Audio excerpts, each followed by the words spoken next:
사랑하는 성도 여러분, 성도들에게 주어지는 최고의 칭찬이 무엇일까요? 예수 믿는 사람들에게 주어지는 최고의 칭찬이 무엇일까요? 제가 한 세 가지를 생각을 해봤습니다. 엄마가 믿는 하나님 나도 믿고 싶어. 인정받는 엄마죠. 엄마가 믿는 하나님 나도 믿고 싶어. 그런 얘기 들으면 최고의 칭찬이 아닐까. 두 번째, 당신이 믿는 하나님이라면 내가 인정할 수 있어. 배우자에게 그래, 진짜 다른 사람은 몰라도 당신이 믿는 하나님이라면 나는 인정할 수 있어. 대단한 칭찬이라 생각을 합니다. 세 번째, 아빠는 진짜 예수 믿는 사람이야. 내가 아빠를 보면 아빠는 정말 예수 믿는 사람 같아. 이런 칭찬을 받으면 성도로서 받을 수 있는 최고의 칭찬을 받는 것이 아닐까 그렇게 생각을 합니다. 이런 칭찬을 받는 사람들은 삶의 자리에 예수 그리스도의 흔적을 가진 자라 그렇게 말할 수가 있습니다. 흔적이 있으니까 인정을 받는 거예요. 오늘 말씀 속에 하나님의 사람 사도 바울이 이렇게 고백합니다. 나는 예수 그리스도의 흔적을 가지고 있노라. 아주 자랑스럽게 자기 자신의 신앙을 스스로 인정하고 있는 거예요. 나는 내 몸에 예수 그리스도의 흔적을 지니고 있노라. 다른 사람들에게 아주 당당하게 자기 자신의 믿음을 선포하고 있는 거예요. 근데 사실 여러분, 하나님의 사람 사도 바울이 흔적이라고 말한 이 용어의 헬라 원어는 스티그마입니다. 스티그마의 뜻은 낙인이에요. 낙인. 이 낙인의 의미가 무엇인가 하면 죄수들 몸에 불도장을 찍었다는 뜻입니다. 노예의 몸에 내 것이라고 하는 표시로 불도장을 찍었다는 거예요. 그러니까 이 당시에 흔적을 가진 사람, 낙인을 가지고 있는 사람들은 죄수 아니면 노예였습니다.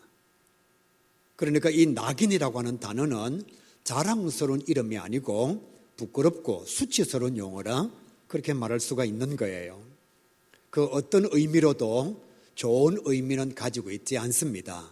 아픔, 고통, 부끄러움, 수치, 씻을 수 없는 상처, 이런 뜻을 가지고 있는 것이 흔적, 스티그마라고 하는 단어의 의미예요. 이렇게 부끄럽고 수치스러운 용어, 흔적이라고 하는 단어를 사도 바울은 부끄러워하지 아니하고 아주 당당하게 자랑스럽게 사용하고 있는 거예요. 쉽게 말씀드리면 이런 고백을 사도 바울이 하고 있는 겁니다. 나는 예수님의 종입니다. 나는 예수님의 노예입니다. 그렇게 고백하고 있는 거예요. 다르게 말씀드리면 나의 주인이 예수님이십니다. 많은 사람들에게 자기 자신의 삶의 정체를 고백을 하고 있는 것입니다. 사랑하는 가요교회 성도 여러분, 무엇이 사도 바울의 마음속에 있었길래 자기가 노예라고 하는 말을 정말 부끄럽고 수치스러운 단어 종이라고 하는 이 용어를 사용할 수가 있었을까요? 보통 사람들은 자존감, 자존심 때문에 자기 좋지 못한 모습을 말하는 것을 좋아하지 않습니다. 저도 마찬가지, 여러분도 마찬가지.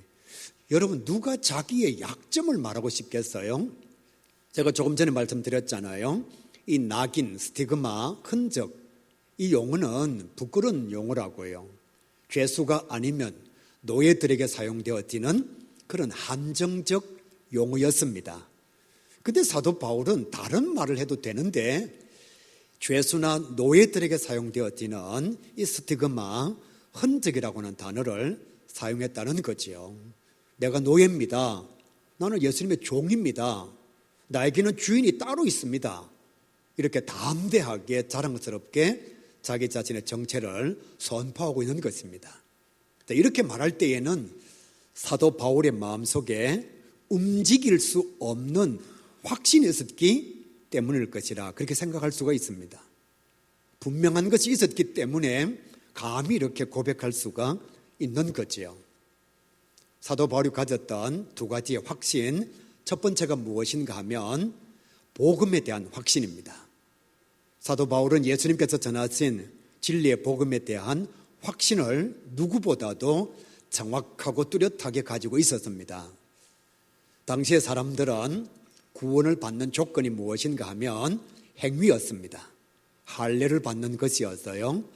613가지 율법을 지키는 것이 그들에게 주어진 구원의 조건이었습니다. 그러니까 그들은 끊임없이 어떤 생각을 했는가 하면 좋은 행동을 해야만 구원을 받는다고 내 자신의 성기의 표피를 잘라내어서 할례를 받아야만 구원을 받는다고 생각을 한 겁니다. 그래서 그들은 어떻게 하든지 율법을 지키려고 최선을 다한 거예요. 그런데 사도 바울은 사람이 율법을 지키는 것으로 구원을 얻을 수 없다는 사실을 정확하게 알고 있었습니다. 무엇을 통해서 알 수 있었느냐? 예수님께서 말씀을 전해주신 거예요. 행위로 구원을 받는 것이 아니라 믿음으로 구원받는다고 예수님께서 선포하셨습니다. 율법으로 구원받는 것이 아니라 복음으로 구원받는다고 예수님께서 말씀해 주신 거예요. 그리고 너 자신의 할례를 통해서 구원을 얻는 것, 하나님의 자녀가 되는 것이 아니라 전적으로 하나님의 은혜로 하나님의 자녀가 된다는 사실을 사도 바울은 예수님께서 전하신 말씀을 통해서 확신하고 있었던 겁니다. 사랑하는 가교회 성도 여러분, 우리가 왜 세상 사람들에게 내가 예수 믿는 사람이라고 자신감 있게 말하지 못하느냐? 우리는 자꾸만 우리 행위를 보는 거예요. 내 삶이 떳떳하지 못한데, 예수 믿는 내 자신의 행위가 온전하지 못한데, 어쩌면 예수 안 믿는 사람보다도 내가 더 온전하게 살아가지 못하는데, 그런 생각들을 가지고 있습니다. 이 생각들이 어디까지 들어오느냐 하면 우리가 받은 구원의 확신에까지 의심을 품는 거예요. 예수님께서 십자가의 복음을 통해서 예수님께서 우리에게 전해주신 은혜의 말씀을 통해서 분명히 말씀해 주셨습니다. 행위로 구원받는 것이 아니라 하나님의 은혜로 구원받는다는 사실을. 사랑하는 성도 여러분, 그 누구도 행동으로는 의롭다 인정을 받을 수가 없습니다. 이 사람 한번 생각해 보시길 바랍니다. 여러분이 얼마나 착하게 살면, 얼마나 선한 일을 많이 행하면 의인이라고 인정받을 수가 있겠어요? 그것도 거룩하고 흠이 없으신 하나님 앞에서. 이것은 불가능한 거예요. 그래서 예수님께서 말씀하신 겁니다. 은혜로만, 믿음으로만, 복음으로만 하나님의 자녀들이 구원을 받을 수 있다라고 사도 바울은 이 말씀에 대해서 확신을 했던 겁니다. 그러니까 자기 자신의 삶의 현장에 조금은 부족함이 있어도 행위로 구원받는 것이 아니기 때문에 하나님의 은혜로 구원받는다는 사실을 확신했기 때문에 그는 자기 자신의 마음속에 그리스도에 의한 내적 증거를 가질 수가 있었던 겁니다. 목회자로서 목회를 하면서 성도들의 모습 가운데 참 안타까운 모습들을 많이 봅니다. 죄를 범할 때마다 내가 하나님의 자녀가 아닌가라고 하는 의심을 가지는 성도들을 보게 됩니다. 또 잘못한 일을 범할 때마다 정말 예수 믿는 내 자신이 은혜를 받지 못한 것은 아닌가 스스로의 마음을 아프게 하는 성도들도 보게 됩니다.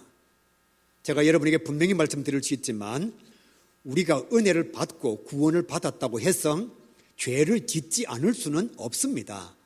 저와 여러분은 연약한 존재예요. 여러분, 목사도 죄를 범합니다. 장로님도 죄를 지어요. 우리 가운데 누가 죄를 범하지 않겠어요? 행위로 의인이 될 사람은 우리 가운데 아무도 없습니다. 그런데 정말 감사한 것은 예수님께서 십자가를 지심으로 말미암아, 예수님께서 우리에게 은혜를 베풀어 주심으로 말미암아 저와 여러분이 그리스도의 은혜로 죄 사함 받은 하나님의 자녀가 되었다는 거예요. 뭘 말씀하고 있느냐? 저와 여러분은 세상 사람들처럼 똑같이 죄를 범하지만 그리스도의 사랑과 예수님의 보혈로 새 피조물이 되어졌다는 거예요. 만약 우리가 죄를 범한다고 하나님의 자녀가 되지 못한다면 그 누구도 하나님의 나라에 이를 수가 없습니다. 침에 걸렸을 때 죄를 범하지 않을 수가 있나요? 여러분, 오늘 내가 회개했다고 해서 내일 내가 죄를 범하지 않을 수가 있겠습니까? 우리는 끊임없이 죄를 범합니다. 그렇지만 우리에게 남겨져 있는 것이 무엇인가 하면 그리스도의 보혈로 은혜 받은 새 피조물의 존재라는 것입니다. 하나님께서 우리를 판단하실 때에 우리의 행위를 보시는 것이 아니라 예수님께서 십자가를 지신 그 죄사함의 은총, 우리에게 허락해 주신 보혈의 역사를 하나님께서 보시는 것입니다. 따라서 사랑하는 성도 여러분, 우리의 행위로 죄를 범한다 할지라도 그리스도의 은혜에 대한 확신을 우리가 가지고 있으면, 예수님께서 나를 구원해 주셨고 이 믿음을 가지고 있으면 새로운 피조물로 살아갈 수 있다라는 온전한 신앙을 가지면 저와 여러분 절대로 죄로 인한 두려움을 가질 이유가 없습니다. 다시 말씀드릴게요. 우리는 더 이상 그리스도의 은혜로 말미암아 죄의 종이 될 수가 없습니다. 죄를 안 짓는다는 말이 아닙니다. 우리는 더 이상 사탄의 하수인이 될 수가 없습니다. 왜냐하면 우리 삶의 주인이 예수님이시기 때문에 그렇습니다. 사랑하는 성도 여러분, 진짜 마음의 확신을 가지시길 바랍니다. 저와 여러분 죄를 범하여도 하나님의 자녀인 것은 변함이 없습니다. 우리가 잘못하여도 예수님의 제자인 것은 분명한 사실이에요. 그러니까 사도 바울이 고백하는 겁니다. 사도 바울의 삶의 여정 가운데 부족함이 있고 모자람이 있었지만 그는 많은 사람들을 향하여 내 안에 복음의 흔적, 구원의 은총이 자리 잡고 있노라, 그렇게 고백하고 있는 것입니다. 이것은 그리스도께서 우리에게 허락해 주신 은총이요 축복이라 그렇게 말씀할 수가 있습니다. 사랑하는 가요교회 성도 여러분, 여러분에게도 이 복음에 대한 확신이 넘쳐나기를 우리 주님의 이름으로 간절히 소원합니다.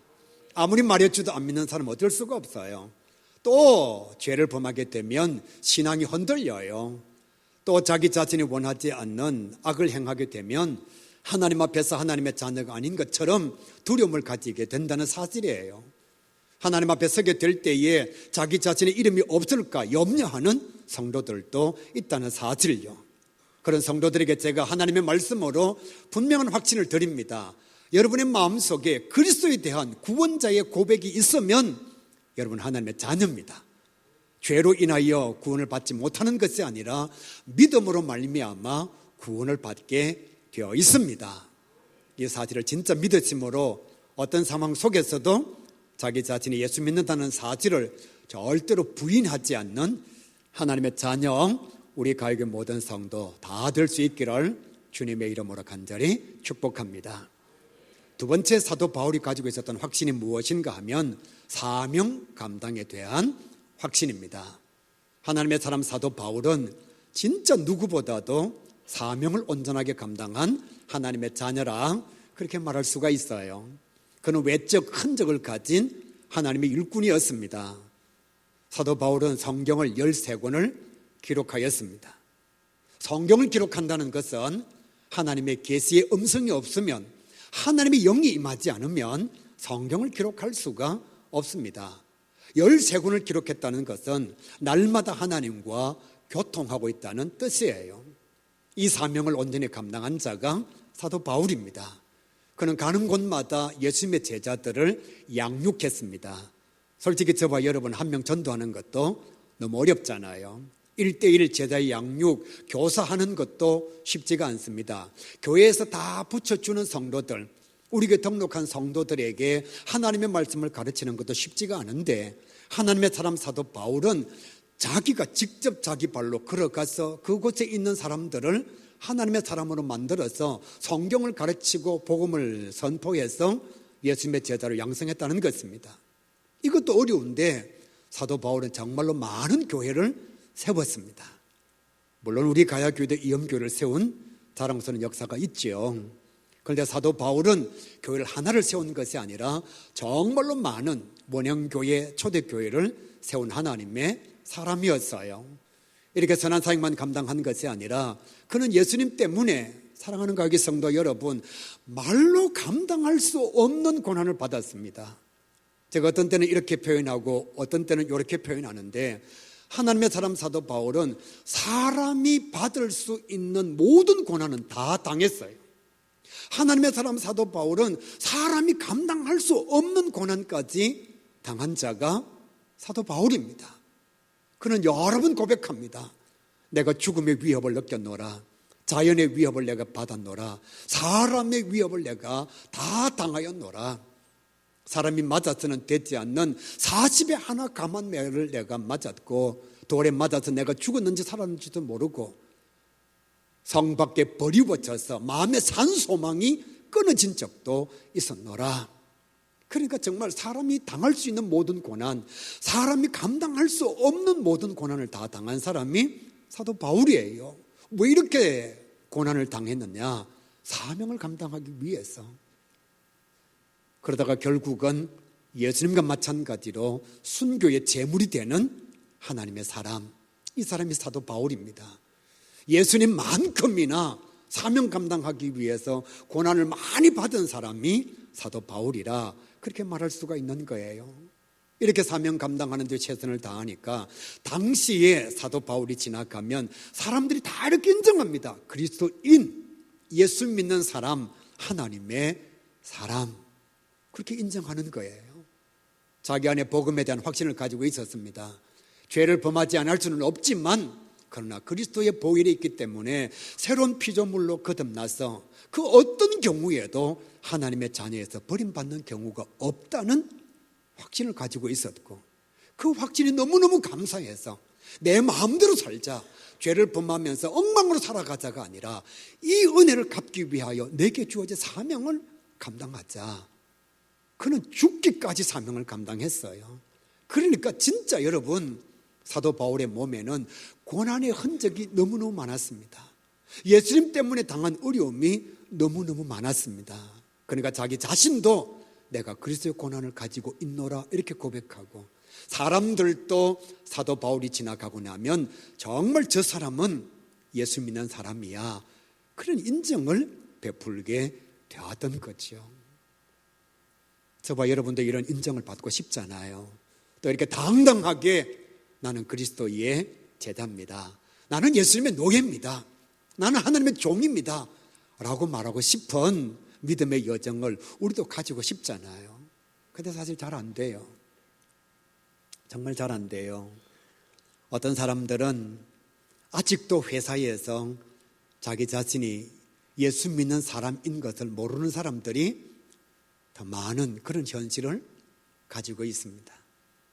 집에서도 마찬가지, 친구들 모임에서도 마찬가지, 자기가 예수 믿는 하나님의 사람인 것을 드러내지 않고 살아가는 거예요.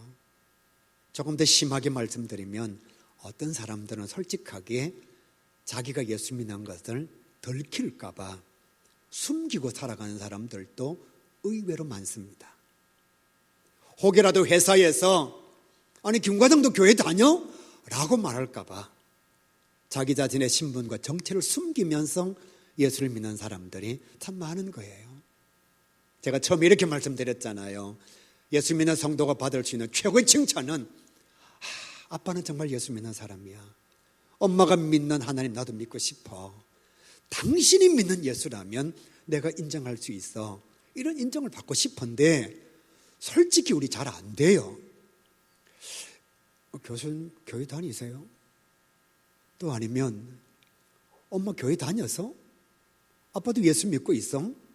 이런 얘기를 더 많은 삶의 자리에서 가지고 있는 것이 저와 여러분의 모습이죠. 외람되지만 저는 제 자신의 삶의 자리에서 목사라는 것을 자랑하고 다닙니다. 아주 공공연하게 얘기합니다. 왜냐하면 한 번 저의 신분을 딱 밝히고 나면 그 다음에 예수 믿는 사람으로 살아가기가 너무 좋습니다. 친구들이 나쁜 짓 할 때에 목사는 안 데리고 갑니다. 또 자기들이 막 술 먹고 담배 피울 때에 저를 보호해 줍니다. 그리고 가서는 안 될 장소에 저는 못 오게 합니다. 왜? 목사면 그런 모습이 없어야 되니까. 그러니까 한번 제 신분을 밝히고 나면, 예수님을 믿는 사람, 그리스도인의 흔적을 한번 드러내고 나면 참 예수 믿기가 쉬워요.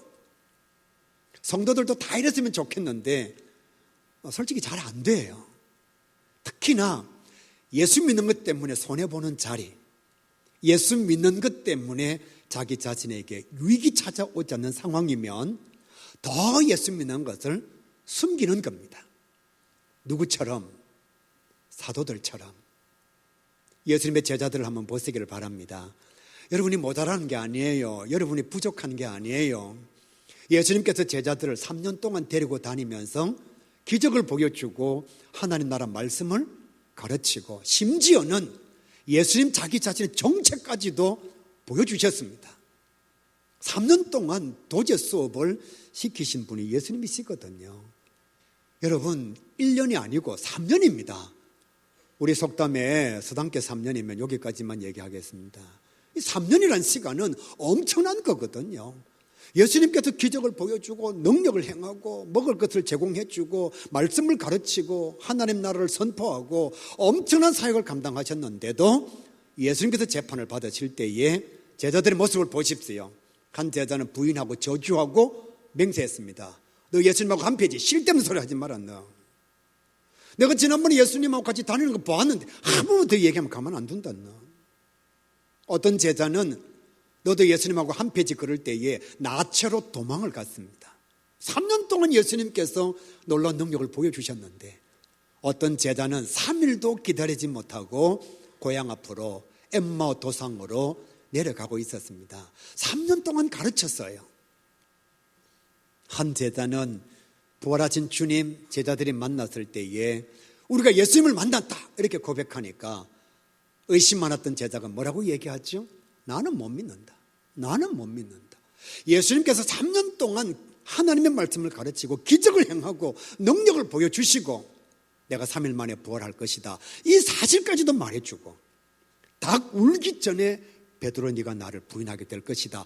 이것도 말씀해 주셨고 내가 십자가에 달려 죽고 나면 이런 징조와 현상들이 나타나게 될 것이다. 다 말씀해 주셨고 그것이 진짜로 이루어졌는데 의심 많았던 제자는 끝까지 이렇게 말합니다.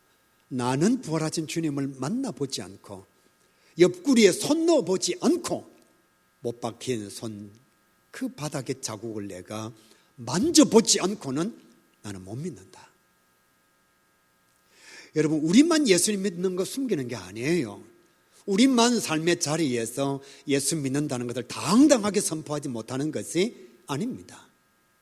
우리는 사실 예수님 제대로 만난 것도 아니잖아요. 예수님께서 보리떡 5개 물고기 2마리로 5,000명 먹이시고 12광지를 남기시는 기적을 본 것도 아니거든요. 목사님도 예수님께서 직접 행하시는 기적을 못 봤단 말이에요. 그 예수님이 전하신 놀라운 능력의 말씀도 우리는 직접 듣지를 못했습니다. 다만 우리는 이 성경을 통해서 이 성경은 뭐냐? 제자들이 기록해 준 것. 우리는 설교를 통해서 설교가 뭐냐? 하나님의 능력을 제대로 보지도 못하고 예수님 직접 만나지도 못한 목사님이 전해주는 재해석되어진 하나님의 말씀이거든요. 우리는 이 정도의 신앙의 자리만 가지고 있습니다. 그러니까 우리가 그리스도의 흔적을 가지지 못하는 게 당연하죠. 연약한 게 당연하죠.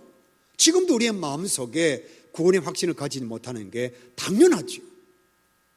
그런데 여러분 의심하고 도망가고 부인하고 저주했던 제자들이 확 달라진 계기가 있습니다.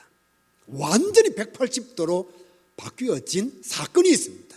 그게 무엇인가 하면 마가 요한 다락방에서 120명이 전혀 기도하기 힘들 때에 잘 들으시기를 바랍니다. 불의 혀와 같은 바람 같은 파도와 같은 성령이 그들 가운데 임하게 됩니다. 제자들은 똑같은 사람들입니다.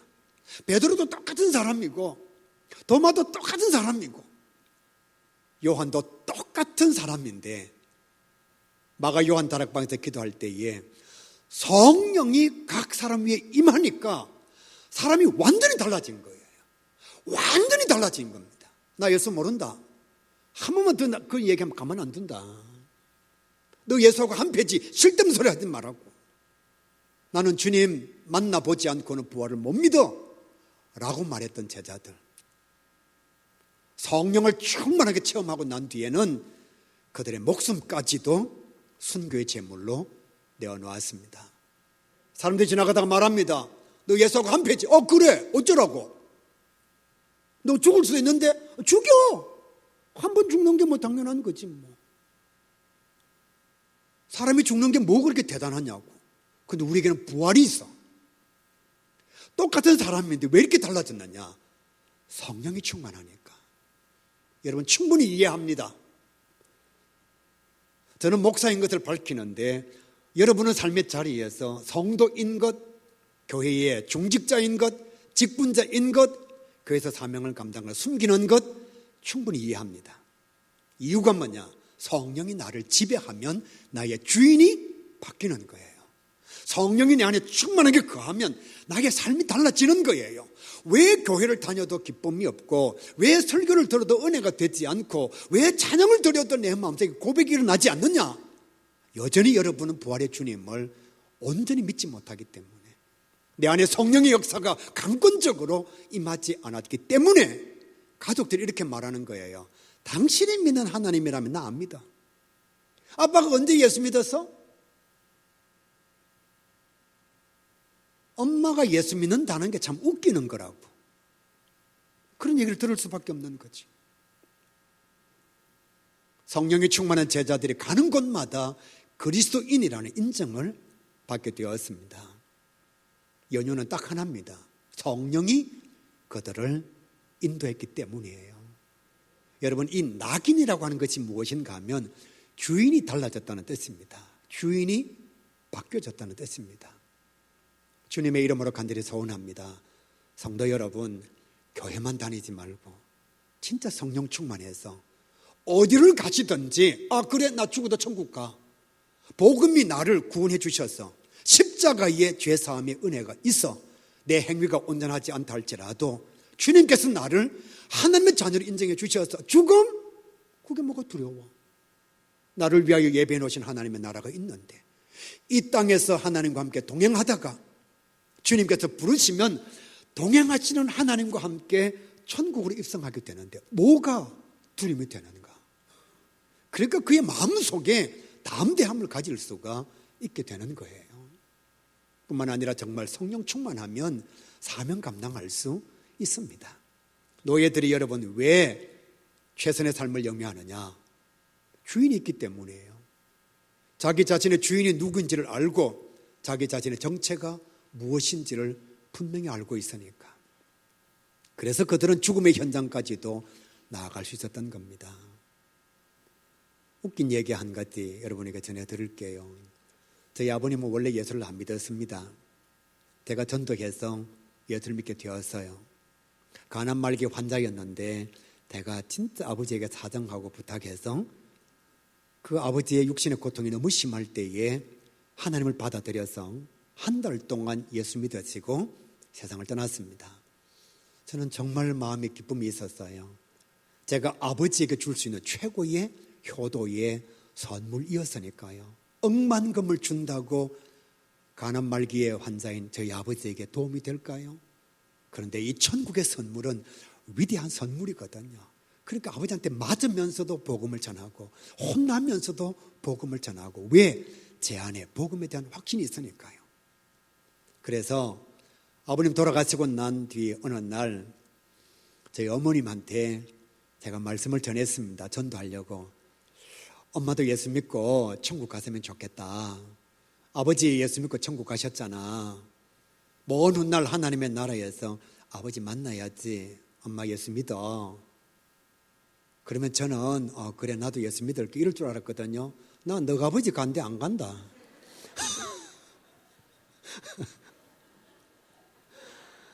나 너가 아버지 간대 안 간다. 다시는 예수 믿을 소리 하지 마라. 너가 아버지 천국에 가 있으면 나 천국 안 간다. 정말 우픈 얘기예요. 근데 제가 목사 임직을 앞두고서 결국은 어머님을 전도하고 하나님의 말씀으로 변화시켰지요. 사랑하는 성도 여러분, 여러분이 삶의 현장에서 그리스도인의 흔적을 가져야 여러분의 자녀나 배우자나 부모님이나 친척들에게 예수 믿으라고 말할 때에 우리가 예수 믿는 모습을 통해서 하나님을 보여줄 수가 있는 거예요. 근데 그 사람이 내 말을 듣고서 당신 믿는 예수는 나는 믿고 싶지 않아. 당신 다니는 교회는 나는 가고 싶지 않아.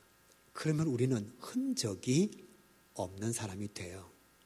우리가 이게 모든 성도들 그리스도의 흔적을 가져서 삶의 현장에서 하나님을 보여주는 자가 되고, 무엇보다도 자기 자신의 구원의 확신을 가져서 죽음도 두렵지 않고 하나님께서 나를 데리고 가실 때에 기쁨으로 천국에 입성할 수 있는 모든 하나님의 자녀, 주의 백성 꼭 될 수 있기를 우리 주님의 이름으로 간절히 축복합니다.